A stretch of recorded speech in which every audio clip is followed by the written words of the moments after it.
നാട്ടുവിശേഷങ്ങൾ എന്ന യൂട്യൂബ് ചാനലിലേക്ക് എല്ലാ മാന്യപ്രേക്ഷകർക്കും സ്വാഗതം.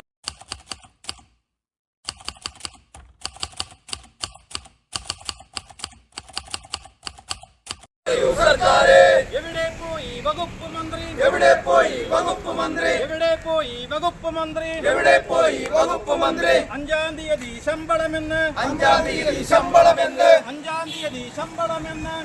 തീയതി ശമ്പളമെന്ന് മുഖ്യം പണ്ട് തള്ളിയ പോലെ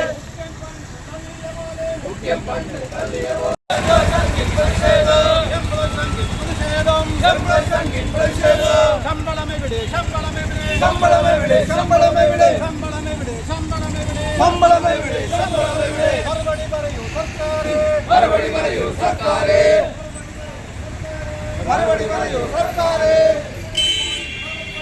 എവിടെ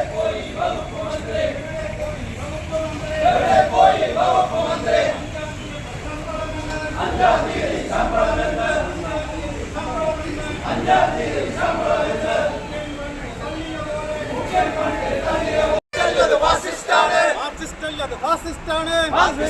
ഫാസിസ്റ്റാണ്. പ്രതിഷേധം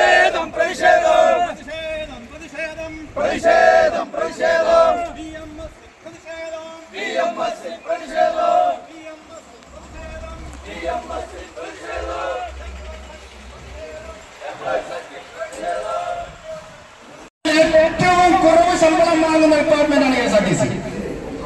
ആ ശമ്പളത്തിന് വേണ്ടിയാണ്, പണിയെടുത്ത കൂലിക്ക് വേണ്ടിയാണ് KST എംപ്ലോയീസ് സംഘം ഇത്തരത്തിലുള്ള സമരങ്ങൾ ഡിപ്പോകളോളം നടത്തി വരുന്നത്. ഈ ഇടതുപക്ഷ ഗവൺമെന്റ് തൊഴിലാളികൾക്ക് ഗവൺമെന്റ് അവകാശപ്പെട്ട അധികാരത്തിൽ വന്ന നാളിതുവരെ 7-8 കൊല്ലത്തോളമായി ഏറ്റവും കൂടുതൽ തൊഴിലാളികളെ പീഡിപ്പിച്ച മരണത്തിലോട്ട് തള്ളിവിട്ടിട്ടുണ്ടെങ്കിൽ അത് KSRTC എന്ന ഡിപ്പാർട്ട്മെന്റാണ്. ഈ ഡിപ്പാർട്ട്മെന്റിന് അവരുടെ സ്വകാര്യമായ സഹകരണ സ്ഥാപനമാക്കി സർക്കാർ സഖാക്കളുടെ ഒരു ഈട്ടിലമാക്കാനുള്ള അവരുടെ ശ്രമത്തെ പരാജയപ്പെടുത്തിക്കൊണ്ട് 2021 ജനുവരി 1-ാം തീയതി KSRTC തൊഴിലാളികൾ ഭാരതീയ മസ്ദൂർ സംഘത്തിന് ഇതിൽ അംഗീകാരം കിട്ടിയതോടെ അവരുടെ പദ്ധതികളെല്ലാം പൊളിഞ്ഞു. എല്ലാ പദ്ധതികളും പൊളിഞ്ഞു.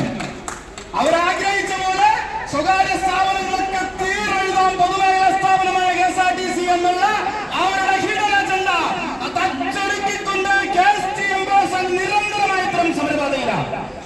30 ദിവസം പണിയെടുത്ത ആദരണീയനായ അധ്യക്ഷൻ എന്നിവിടെ കണ്ടോ നിങ്ങള് വിളിച്ചിട്ടുണ്ടെങ്കിൽ ഞങ്ങൾ ഓരോരുത്തരും അതിന്റെ പിന്നിൽ അതേ ശക്തിയോടുകൂടി മുന്നോട്ട് പോകാൻ ആഗ്രഹിക്കുക. തളരില്ല. 1362 പേർക്കെതിരെ ഈ കാട്ടാള ഭരണം വന്നതിന് ശേഷം KSRTC BMS-ന്റെ പ്രവർത്തകർ ശമ്പളത്തിന് വേണ്ടി സമരം ചെയ്തതിന് തുറങ്കി അടയ്ക്കപ്പെട്ടിട്ടുണ്ട്. കേസ് ഇന്ന് നടത്തി വരുന്നു. ഇവരടക്കമുള്ള തൊഴിലാളികൾക്ക് ഇവിടെ ഞങ്ങൾ പണിയെടുക്കാതിരിക്കുന്നുണ്ടോ? അധ്യക്ഷൻ പറഞ്ഞല്ലോ, രാത്രിയെന്നോ പകലെന്നോ നോക്കാതെ 51 സീറ്റുള്ള വണ്ടിയിൽ 110 പേരെ കയറ്റിക്കൊണ്ടാണ് എന്റെ കണ്ടക്ടർ ഡ്രൈവർ